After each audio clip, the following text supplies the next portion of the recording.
আসসালামু আলাইকুম। সবাইকে স্বাগত জানাচ্ছি আমার দেশ টপ নিউজে। সঙ্গে আছি নাইমুল ইসলাম। শুরুতে জানিয়ে দেব সংবাদ শিরোনাম। 1 মাসের মধ্যে হত্যাকারীর সর্বোচ্চ শাস্তি নিশ্চিত করবে সরকার, প্রধানমন্ত্রী। রামিসার ডিএনএ রিপোর্ট তদন্ত কর্মকর্তার কাছে হস্তান্তর করেছে সিআইডি। এর চেয়ে ক্রসফায়ারে মেরে ফেলেন আমাকে, এত টাকা কোথায় পাবো, আদালতের উদ্দেশ্যে সুব্রত বাইনের মেয়ে। 3 ঘন্টায় সড়কে ঝরল 10 প্রাণ। হাম ও হামের উপসর্গে শিশুর মৃত্যু 500 ছাড়ালো। ক্যাটল ট্রেনে ঢাকায় এলো 800 গরু। দর্শক শুনছিলেন শিরোনাম, এবার জানিয়ে দিচ্ছি বিস্তারিত। প্রধানমন্ত্রী তারেক রহমান বলেছেন, আগামী 1 মাসের মধ্যে রামিসা হত্যাকাণ্ডের হত্যাকারীর সর্বোচ্চ শাস্তি নিশ্চিত করবে সরকার, যাতে ভবিষ্যতে কোনো ব্যক্তি এই ধরনের কাজ করার আর সাহস না পায়। একটি নিরাপদ ও মানবিক সমাজ গড়তে হলে আইনের শাসন প্রতিষ্ঠা করতে হবে। শনিবার বিকেলে জাতীয় কবি কাজী নজরুল ইসলামের জন্মবার্ষিকী উপলক্ষে আয়োজিত উদ্বোধনী অনুষ্ঠানে তিনি এসব কথা বলেন। প্রধানমন্ত্রী বলেন, মিরপুরের শিশু রামিসা হত্যাকাণ্ডের ঘটনায় চূড়ান্ত অবক্ষয় স্পষ্ট হয়েছে। এই ধরনের শিশু ও নারী নির্যাতন বর্তমান সরকার কোনোভাবেই মেনে নেবে না। তিনি আরও বলেন, দীর্ঘদিনের ফ্যাসিবাদী শাসন শুধু দেশের অধিকার ও সম্পদ হরণ করেনি, বিচার ব্যবস্থাও ধ্বংস করে দিয়েছে। সবচেয়ে বড় ক্ষতি হয়েছে মানবতা ও ধর্মীয় মূল্যবোধের। এগুলো একেবারেই বিনষ্ট করে দেওয়া হয়েছে। জাতীয় কবির স্মৃতিচারণ করে প্রধানমন্ত্রী বলেন, 1976 সালে সরোয়ার্দী উদ্যানে জাতীয় কবি কাজী নজরুল ইসলামের জানাজা নামাজের পরে কবির লাশবাহী খাটিয়া বহনকারীদের মধ্যে জিয়াউর রহমানও ছিলেন। এমনকি এরপর 1989 সালের 25শে মে কবির জন্ম জয়ন্তীতে আয়োজিত র্যালিতেও তিনি অংশগ্রহণ করেছিলেন। 30 সালে বিশ্ববিদ্যালয় প্রতিষ্ঠা করেন খালেদা জিয়া। রাজধানীতে ধর্ষণের পর গলা কেটে হত্যার ঘটনায় ডিএনএ পরীক্ষার প্রতিবেদন তদন্ত কর্মকর্তার কাছে হস্তান্তর করেছে পুলিশ অপরাধ তদন্ত বিভাগ সিআইডি। শনিবার বিকেলে প্রতিবেদনটি মামলার তদন্ত কর্মকর্তার কাছে দেওয়া হয়। মামলার তদন্ত কর্মকর্তা ও পল্লবী থানার উপপরিদর্শক এসআই ওয়াহিদুজ্জামান গণমাধ্যমকে জানান, ডিএনএ রিপোর্ট হাতে পাওয়ার পর মামলার চার্জশিট প্রস্তুত করা কাজ এগিয়ে নেওয়া হচ্ছে। সবকিছু ঠিক থাকলে আগামীকাল রোববার আদালতে চার্জশিট জমা দেওয়া সম্ভব হতে পারে। বৈষম্য বিরোধী জুলাই আন্দোলন চলাকালে রাজধানীর বাড্ডা এলাকায় সোহেলি তামান্না হত্যা চেষ্টার মামলায় শীর্ষ সন্ত্রাসী সুব্রত বাইনের মেয়ে খাদিজা ইয়াসমিন বিথিকে আবারও গ্রেপ্তার দেখানো হয়েছে। শনিবার ঢাকা মেট্রোপলিটন ম্যাজিস্ট্রেট মোহাম্মদ এহসানুল ইসলাম তদন্ত কর্মকর্তার আবেদনের পরিপ্রেক্ষিতে এই আদেশ দেন।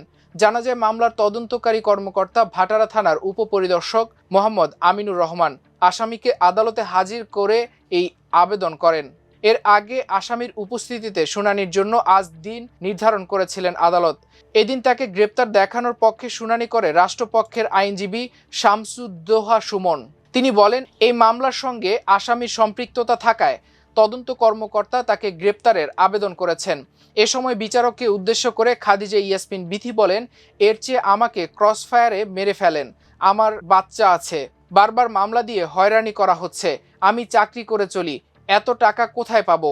আমি কোনো রাজনীতির সঙ্গে জড়িত না জানিয়ে শীর্ষ সন্ত্রাসী সুব্রত বাইনের মেয়ে বলেন, ছাত্রলীগ যুবলীগের সঙ্গে জড়িত থাকবো কিভাবে? শুধুমাত্র বাবার কারণে আমাকে বিভিন্ন মামলায় জড়ানো হচ্ছে। আমার 13 বছরের একটা মেয়ে বাচ্চা আছে। এর আগে আমি একটি মামলায় জামিন পাই, পরে আবার সাজানো মামলা দেয়। বারবার এত মামলা দেওয়ার কারণ কি জানি না। আমি সেদিন আমার বাবাকে দেখতে গেছিলাম, সেখান থেকেই আমাকে গ্রেপ্তার করে নিয়ে আসে। বাবা হিসেবে তাকে দেখতে যেতেই পারি।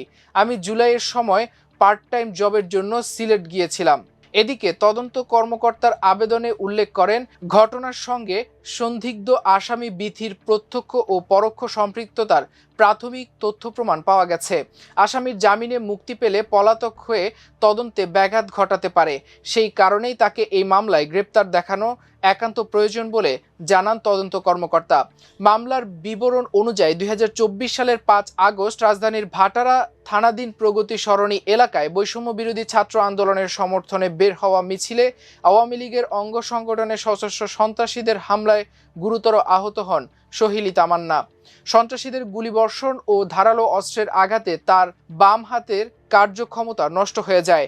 এই ঘটনায় নিজেই বাদী হয়ে বাড্ডা থানায় হত্যা চেষ্টার মামলা দায়ের করেন ভুক্তভোগী সোহেলি। দেশের 3 জেলায় মাত্র 3 ঘন্টার ব্যবধানে পৃথক সড়ক দুর্ঘটনায় 10 জনের মর্মান্তিক মৃত্যু হয়েছে। আজ শনিবার সকাল 9:30 থেকে বেলা 11টার মধ্যে কুষ্টিয়া, যশোর ও দিনাজপুরের এসব দুর্ঘটনা ঘটে। এতে গুরুতর আহত হয়েছেন নারী ও শিশুসহ আরও অন্তত 24 জন। আহতদের মধ্যে বেশ কয়েকজনের অবস্থা আশঙ্কাজনক হওয়ায় নিহতের সংখ্যা আরও বাড়তে পারে বলে শঙ্কা করা হচ্ছে। কুষ্টিয়ার খোকসায় যাত্রীবাহী বাস ও ড্রাম ট্রাকের মুখোমুখি সংঘর্ষে 4 জন নিহত হয়েছেন। এ ঘটনায় গুরুতর আহত হয়েছেন আরও অন্তত 20 জন। আজ শনিবার বেলা 11:30টার দিকে খোকসার শিমুলিয়া দক্ষিণ কুঠিপাড়া মসজিদের সামনে কুষ্টিয়া রাজবাড়ী মহাসড়কে এই দুর্ঘটনা ঘটে। কুষ্টিয়া হাইওয়ে থানার ভারপ্রাপ্ত কর্মকর্তা আবু ওবায়েদ এই ঘটনার সত্যতা নিশ্চিত করেছেন। তবে নিহতদের নাম পরিচয় এখনো জানা যায়নি।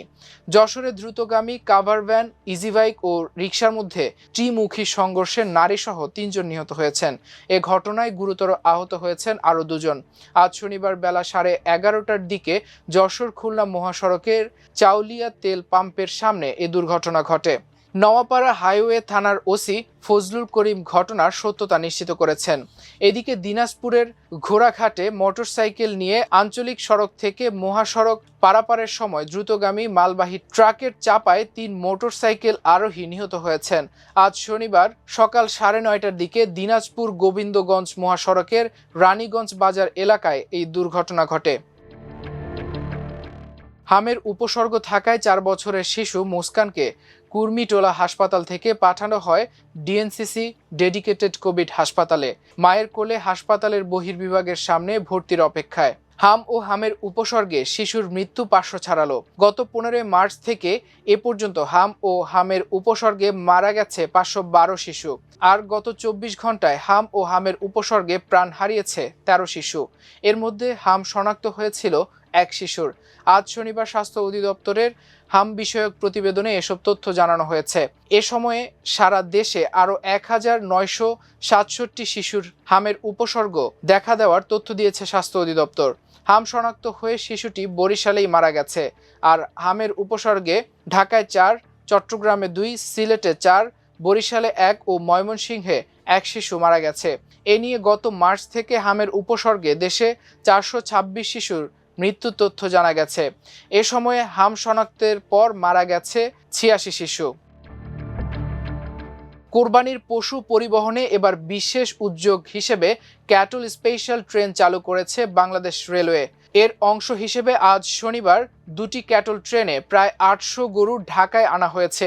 রেলওয়ে সূত্র জানায়, ট্রেন দুটি জামালপুরের দেওয়ানগঞ্জ বাজার ও ইসলামপুর থেকে শুক্রবার বিকেল ও রাতে ঢাকার উদ্দেশ্যে ছেড়ে আসে।